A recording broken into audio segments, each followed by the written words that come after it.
जय श्री कृष्णा, राधे राधे। आप सभी का ब्रज दर्शन ब्लॉग्स में स्वागत करती हूँ। आशा करती हूँ आप सभी बहुत अच्छे होंगे। आज गंगा सप्तमी है। गंगा सप्तमी का पर्व हर वर्ष वैशाख मास के शुक्ल पक्ष की सप्तमी तिथि को श्रद्धा और भक्ति से मनाया जाता है, यानी कि आज सभी ने मनाया होगा। मान्यता ये भी है कि इस दिन माँ गंगा का स्वर्ग से पृथ्वी पर अवतरण हुआ था। इस पावन अवसर पर गंगा स्नान, जप तप और दान पुण्य का विशेष महत्व होता है। जैसा कि आज सभी ने दान पुण्य किया होगा और बहुत लोग गंगा स्नान भी करने गए होंगे। यह दिन मोक्ष की प्राप्ति और पापों का नाश का प्रतीक माना जाता है। ये सुनते हैं माँ गंगा के अवतरण की दिव्य कथा। पौराणिक कथा के अनुसार महाराज सगर के यज्ञ के अश्व का अपहरण इंद्र ने कर लिया था, जिसे खोजते हुए उनके पौत्र अंशुमान और 60,000 प्रजा पाताल लोक पहुंचे, जहां भगवान कपिल की तपस्या में विघ्न पड़ने से भारी प्रजा भस्म हो गई। उनके उद्धार के लिए राजा भगीरथ ने कठोर तप किया था। तब उनके उद्धार के लिए राजा भगीरथ ने वर्षों तक कठिन तपस्या की। उनकी तपस्या से प्रसन्न होकर माँ गंगा पृथ्वी पर अवतरित हुई। भगवान शिव ने अपनी जटाओं में धारण करके उनके वेग को शांत किया और फिर उन्हें पृथ्वी पर प्रवाहित किया। गंगा के जल स्पर्श से सरग पुत्रों की मोक्ष की प्राप्ति हुई। इसी कारण गंगा को मोक्षदायिनी कहा जाता है। वैसे तो गंगा नदी के साथ अनेक पौराणिक कथाएं और भी जुड़ी हुई हैं, जो गंगा जी के संपूर्ण अर्थ को परिभाषित करती हैं। गंगा नदी हिंदुओं की आस्था का केंद्र है और अनेक धर्म ग्रंथों में गंगा का महत्व का वर्णन देखने को मिलता है। एक अन्य और पौराणिक कथा के अनुसार गंगा का जन्म ब्रह्मदेव के कमंडल से हुआ। एक अन्य मान्यता है कि वामन रूप में राक्षस बलि से संसार को मुक्ति कराने के बाद ब्रह्मदेव ने भगवान विष्णु के चरण धोए और इस जल को अपने कमंडल में भर लिया। और एक अन्य कथा के अनुसार जब भगवान शिव ने नारद मुनि, ब्रह्मदेव तथा भगवान विष्णु के समक्ष गाना गाया तो इस संगीत के प्रभाव से भगवान विष्णु का पसीना बहकर निकलने लगा, जिसे ब्रह्मा जी ने उसे अपने कमंडल में भर लिया और इसी कमंडल के जल से गंगा का जन्म हुआ। भी गंगा जल के विशेष गुण भी हैं। गंगा जल को अमृत तुल्य माना गया है क्योंकि इसमें वर्षों तक खराब न होने की अद्भुत क्षमता होती है। गंगा जल में तमाम औषधियों के गुण होने के कारण यह अमृतकारी मानी जाती हैं। तांबे के लोटे में गंगा जल भरें, कुशा के आसन पर बैठकर गायत्री मंत्र का 108 बार जाप करें। जाप के बाद घर का हर सदस्य 1 चम्मच गंगा जल पिए। गंगा जल का घर में छिड़काव करें।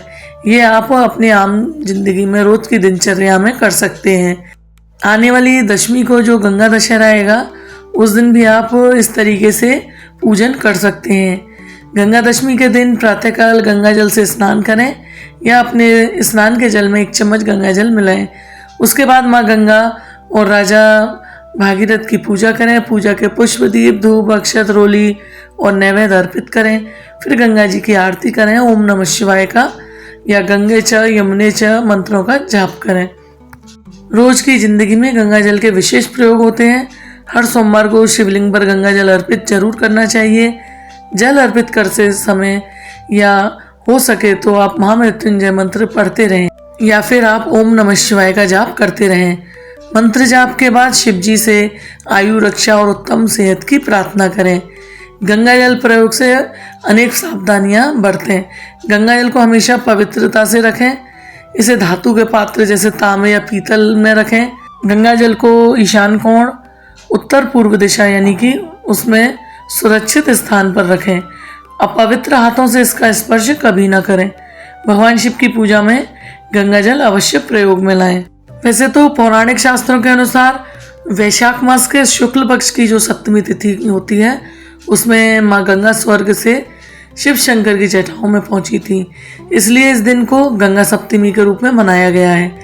जिस दिन गंगा जी की उत्पत्ति हुई थी वह दिन गंगा जयंती यानी कि वैशाख शुक्ल की सप्तमी, और जिस दिन गंगा जी पृथ्वी पर अवतरित हुई थी वो दिन गंगा दशहरा ज्येष्ठ शुक्ल पक्ष की दशमी के नाम से जाना जाता है।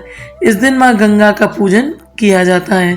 तो आज गंगा सप्तमी पे जैसे सभी ने पूजन किया होगा, वैसे ही ज्येष्ठ शुक्ल की दशमी के दिन भी ऐसे ही गंगा दशहरा वाले दिन माँ गंगा की पूजा अर्चना करें। जैसे गंगा सप्तमी के दिन गंगा जी का पूजन और स्नान किया जाता है, वैसे ही गंगा दशमी को यानी कि गंगा दशहरा के दिन भी माता गंगा का पूजन और स्नान से रिद्धि सिद्धि यश सम्मान की प्राप्ति होती है, सभी पापों का क्षय होता है। मान्यता है कि उस दिन भी गंगा पूजन से मांगलिक दोष से ग्रसित जातकों को विशेष लाभ प्राप्त होता है।